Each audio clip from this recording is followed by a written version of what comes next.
बोलिए श्री सतगुरु महाराज की जय।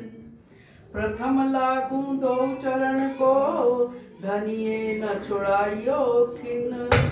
लाख तली लालेड़िया, मेरे जीव के यही जीवन, मेरे जीव के यही जीवन।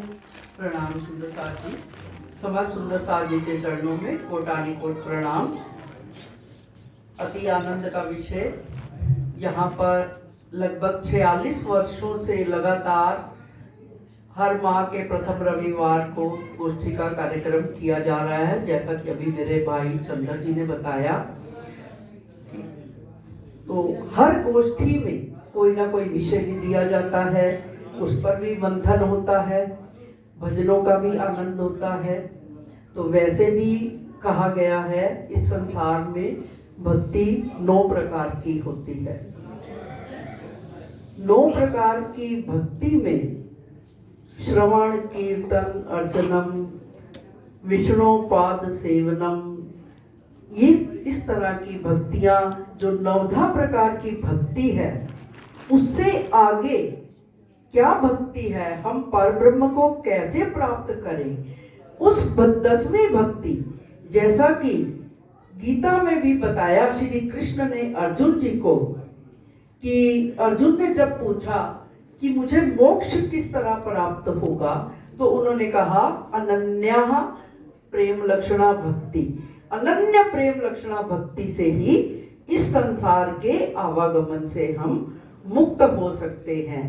तो यह ब्रह्मवाणी जो 28वें कलयुग में आई है, इसमें उस प्रेम का मार्ग बताया है कि हम किस तरह से इस संसार में रहकर प्रेम के मार्ग पर चलते हुए सारे संसार को प्रेम का संदेश देते हुए पूर्ण ब्रह्म परमात्मा की पहचान करके उनके चरणों में सर्वस्व किस तरह से न्यौछावर करना है, उसी बारे में इन वाणी की चौपाइयों में 18,758 चौपाइयां हैं इस ग्रंथ में, जिसका की पारायण किया जाता है।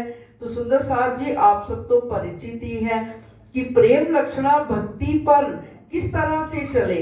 9 भक्ति से चलते हुए श्रवण कीर्तन अर्चनम पाद सेवनम विष्णु भक्त्यम, तो इन सब की भक्ति करते हुए कैसे करना है, सुनना, उस पर विचार मंथन करना, भजन के आनंद में जैसे हम मुक्त हुए, तो ये हम कीर्तन के रस को ले रहे थे, अपने श्रवणों से आनंद हमारे भीतर जा रहा था। तो उसके पश्चात अब हमें देखिए, जैसे हम विद्यालय में बच्चे को भेजते हैं तो वो पहली कक्षा में ही तो नहीं बैठा रहता, उसे धीरे धीरे धीरे आगे बढ़ना होता है। तो हमें भी ये विचार करना है कि भजन कीर्तन के बाद हम कौन सी ऐसी विधि अपनाएं कि हमारे हृदय में सत्य विचार आए और हम उस सत्य को जान पाएं। जैसा कि आज विषय भी दिया गया था, सतगुरु मेरा श्याम जी, मैं अहिनिस चरणे रहूं, सनमंद मेरा याही सो, मैं ताथे सदा सुख लेहूं। तो हमारे पूर्ण ज्ञान लेंगे, चर्चा सुनेंगे, तभी हमें ये विदित होगा कि मैं कौन हूँ, कहाँ से आया हूँ, इस संसार में मेरा लक्ष्य क्या है। क्योंकि सारा संसार तो भक्ति करता है, लेकिन भक्ति का लक्ष्य क्या है ये हम सब जान नहीं पाते। तो उस लक्ष्य को जानने के लिए हमें थोड़ा समय देना होता है, चर्चा सुननी होती है, विद्वत लोगों के प्रवचन सुनकर, उनकी चर्चा वाणी सुनकर ही हम ज्ञान के भेद को जान सकते हैं। जैसा सारा संसार, हम सब भी संसार की अनेक विद्याओं द्वारा ज्ञान प्राप्त करते हैं, अर्थशास्त्र का ज्ञान, विज्ञान का ज्ञान, भूगोल का ज्ञान, सारा ज्ञान जो है वो इस संसार की सीमाओं में बंधा हुआ है। तो इस संसार की सीमाओं से पार जाने का कौन सा ज्ञान है, वो है अध्यात्म ज्ञान। जिस तरह से जो महत्व व्यक्ति के जीवन में विद्यालय का है, वही महत्व हमारे मनुष्य जीवन में इन मंदिरों का होता है, इन स्थानों का होता है जहां आकर हमें सत्य की पहचान होती है। तो प्यारे सुंदर साथ जी, आज मैं जो आपके समक्ष प्रस्तुत कर रही हूँ वाणी की चौपाइयों के माध्यम से, थोड़ा ही समय लूंगी क्योंकि भजन कीर्तन करते नृत्य करते सबने अधिक आनंद प्राप्त कर लिया है, जो शायद इन वचनों को सुन के पता नहीं आता है कि नहीं, ये धनी अगर मेहर करते हैं तो इन वचनों को सुनकर भी आपको आनंद प्राप्त होगा। तो सुंदर साथ जी, खिलवत वाणी है, उसका प्रकरण है आशिक मेरा नाम रूह अल्लाह, आशिक मेरा नाम इश्क मेरा रूहन सो, मेरा उम्मत में आराम। पूर्ण ब्रह्म परमात्मा इसमें क्या फरमा रहे हैं, जिनको हम अक्षरातीत धामधनी श्री राज जी कहते हैं, वो इस संसार में आकर अपनी बड़ी रूह अल्लाह, जिनके हम अभी भजन गा रहे थे, श्यामा महारानी, जो ब्रज लीला के समय राधा जी बनकर आई और रास लीला में भी राधा जी और कृष्ण के रूप में जो उन्होंने रास की रामते की आनंद लिया, वही इस जागनी के ब्रह्मांड में जब हम ब्रज लीला में आए तो हमारे पास प्रेम तो था लेकिन लक्ष्य नहीं था। ब्रजवधुएं प्रेम में इतना डूबी हुई थी कि वे श्री कृष्ण के दीदार के बिना एक पल भी नहीं रह सकती थी, किंतु जब 11 वर्ष लीला करते करते हो गए तब उन्होंने ऐसी बात श्री कृष्ण को कह दी कि तुम तो निर्लज्ज हो, कामी हो, तुम हमारे साथ अब हम तुम्हारे साथ और अधिक रास लीलाएं और अधिक क्रीड़ा नहीं कर सकते। श्री कृष्ण ने बांसुरी बजाई, कोई गोपी घर से नहीं आई, तो 52 दिन का ये वियोग हुआ। सुंदर साथ जी, जो सुंदर साथ मेरी सखियां, मेरे भाई बहन पहली बार ये चर्चा सुन रहे हैं, शायद उन्हें यह तथ्य कुछ अजीब लगेंगे, लेकिन श्रीमद् भागवत की कथा अगर आपने सुन रखी है तो उसमें भी केवल 11 वर्ष 52 दिन तक की जो लीला है और उसके पश्चात अखंड गोलोक की जो लीला है उसका भी वर्णन आता है, किंतु अखंड जो गोलोक की लीला है उसमें व्यास जी केवल प्रतिबिंब की लीला जो इस संसार के इस मथुरा वृंदावन में हुई, जबकि कहा जाता है कि 6 माह की रात्रि रही थी और सारे संसार बेसुध हो गया था, किसी को खबर भी नहीं कि वो 6 माह की रात्रि किस तरह से बीती। वो ज्ञान इस अखंड वाणी में बताया गया आकर के कि जब तीसरा ब्रह्मांड बना, जिसकी की चर्चा अभी एक हमने किरंतन वाणी का भी प्रकरण सुना, खिलवत की रद बदले की खिलवत में बैठे थे मूल मिलावे में, तो हम धनी जी से इश्क की बात कर रहे थे कि हे धनी, श्यामा जी और सखियां कहती हैं हमारा इश्क ज्यादा है, इसको इश्क रबद कहा जाता है। हालांकि रबद का मतलब तो झगड़ा होता है, शाब्दिक अर्थ लिया जाए, लेकिन परम धाम स्वलीला अद्वैत भूमिका है, वहां यहाँ के शब्द कभी भी पहुंच नहीं सकते। ये शब्द तो केवल हमें समझाने के लिए, पूर्ण परमात्मा की पहचान कराने के लिए श्री श्यामा जी के मुखारविंद से इंद्रावती जी के हृदय में बैठकर ये वाणी कहलवाई, ताकि जो ब्रह्मात्माएं इस संसार में आई हैं वे इस संसार के ही कर्म कांड के बंधनों में बंद कर न रह जाएं, क्योंकि यहाँ पर तो करोड़ों देवी देवता कहे जाते हैं, अर्थात 33 कोटि देवी देवता कहे जाते हैं, उन सब का अलग अलग पूजा विधान होता है, विधि विधान होता है, तो सब अपने ही इष्ट को श्रेष्ठ मानते हैं, लेकिन पूर्ण परमात्मा अक्षरातीत ने आकर सब सर्व धर्म समन्वय को स्थापित किया कि सभी धर्मों के अंदर जो मूल बात कही है, सारे धर्म बताते हैं कि परमात्मा एक है।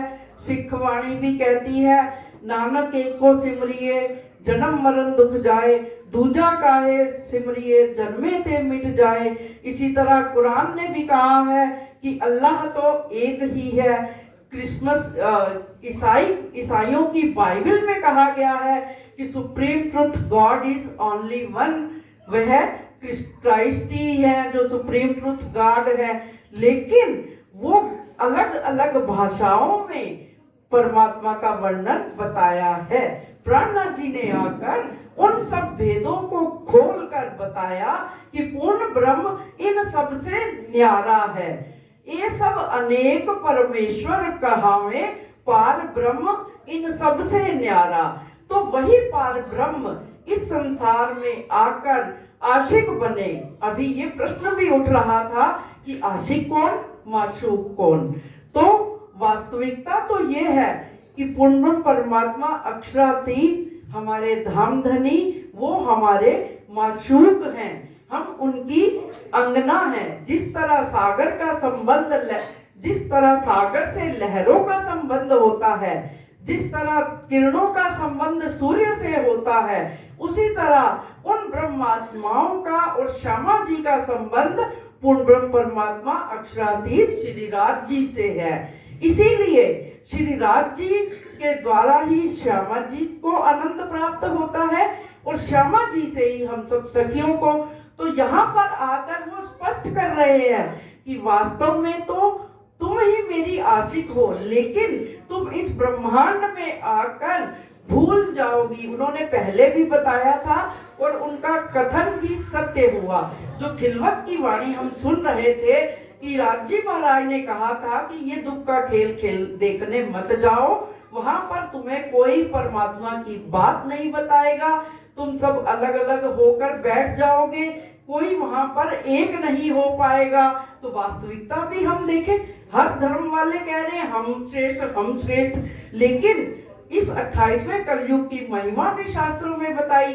उसी महिमा को, उन्हीं बातों को सत्य करते हुए प्राणनाथ जी ने आकर ये वाणी हमारे सामने प्रस्तुत की, जिसको कि स्वसम वेद कहते हैं। 4 वेद तो सृष्टि के प्रारंभ से ही हैं, जो व्यास जी जिनके रचयिता कहे जाते हैं, किंतु उनका उच्चारण ब्रह्मा जी के चारों मुखों से हुआ। उन चारों वेदों को आधार के रूप में माना जाता है और ये जो कुलजम स्वरूप की वाणी है 5वां वेद, उनके ऊपर कलश के रूप में शोभायमान है, क्योंकि इसमें उन 4 स्तंभों में जो रस बहता है अध्यात्म का, इस वाणी में उन सब का निचोड़ है, उन सब का सार है। इसीलिए इस वाणी को तारतम वाणी, कुलजम स्वरूप, तारतम सागर आदि नामों से कहा जाता है। तो सुंदर साहब जी प्रकरण चल रहा है, आशिक मेरा नाम रू अल्लाह, आशिक मेरा नाम, इश्क मेरा रूहन सो, मेरा उम्मत में आराम। पर ब्रह्म फरमा रहे हैं कि हे रूहों, हे ब्रह्मात्माओं, मैं तुम्हारा आशिक हूँ, मैं तुम्हें बहुत प्यार करता हूँ और मेरा जो ठिकाना है तुम संसार में इधर उधर मत खोजो। जो असल में ब्रह्मात्मा है मैं उन्हीं के दिल में रहता हूँ।